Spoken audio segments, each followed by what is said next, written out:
ସମସ୍ତିଙ୍କର ପସନ୍ଦ ଆମ୍ବୁଲ ରାଇ। ଆସନ୍ତୁ ଆଜି ଜାଣିବା ଆମ୍ବୁଲ ରାଇ ରେସିପି କେମିତି ହୁଏ। ଚାଲନ୍ତୁ ଭିଡ଼ିଓଟି ଷ୍ଟାର୍ଟ କରିବା। ଆମ୍ବୁଲ ରାଇ ପାଇଁ ଆପଣ ପ୍ରଥମେ କୁଆରୀ ଆମ୍ବୁଲ ନେଇଯିବେ, ତାକୁ ପାଣିରେ ଅଧଘଣ୍ଟା ବତୁଳେଇ ଦେବେ। ସୋରିଷକୁ ବି ପାଣିରେ ବତୁରେଇକି ରଖିଦେବେ 15ରୁ 20 ମିନିଟ୍।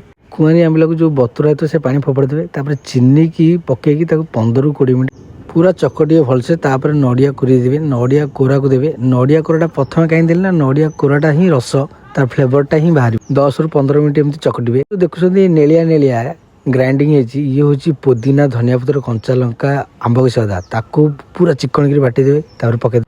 ତାପରେ ସୋରିଷ ବଟାକୁ ଦେବେ, ମୁଁ ସୋରିଷ ବଟାକୁ ଦେଇଦେଲି।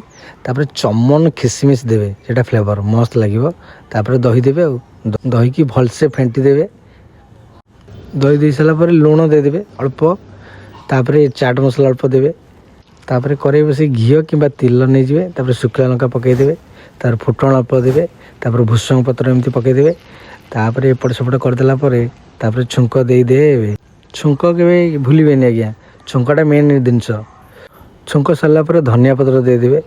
ତାପରେ ଆମର ରେଡ଼ି ହେଇଗଲା ଆମ୍ବୁଲ ରାଇ।